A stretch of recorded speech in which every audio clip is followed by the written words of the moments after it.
長官，你前日喺大佛口打嗰場交啊，真係精彩啊！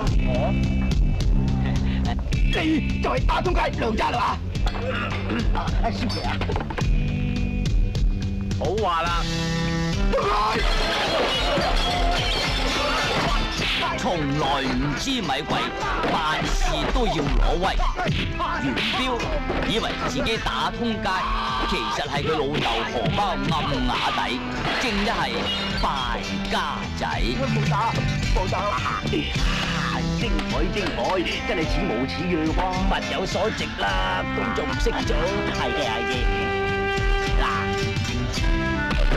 敗家仔係講佛山寨先生少年時候點樣學武藝，點樣追隨黃華寶同梁二娣。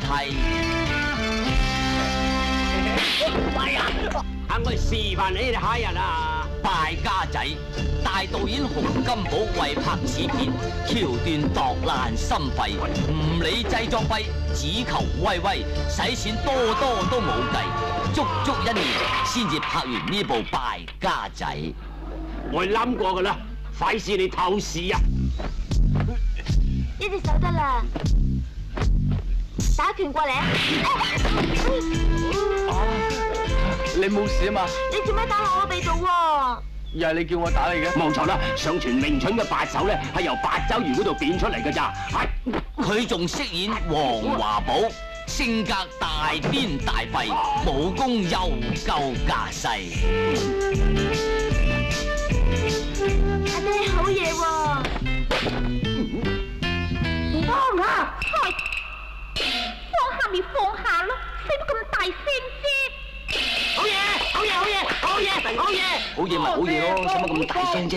敗家仔，林正英飾演梁二娣，佢反串花旦，追死好多男仔。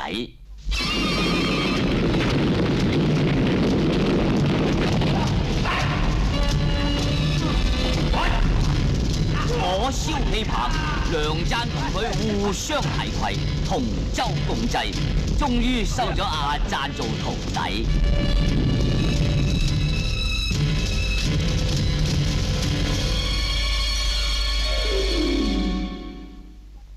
陳勳奇飾演一個皇孫子弟，以為自己打遍大江南北，冇人夠佢揮，皆因佢老豆有權又有勢，暗中將啲高手剷除，佢仲懵閉閉。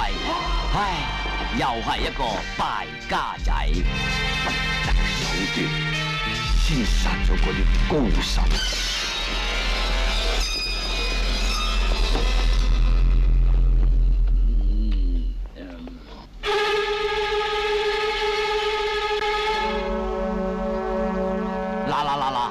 兩個敗家仔而家喺埋一齊，大家都唔肯認低威。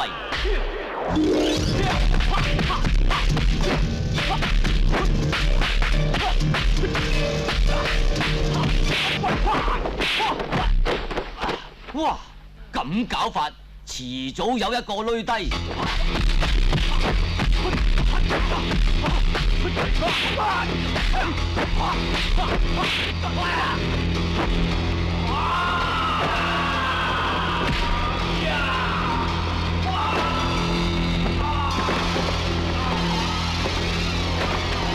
敗家仔係嘉禾公司本年度嘅超水準巨製，你唔信咩？嚟睇，千祈咪走雞。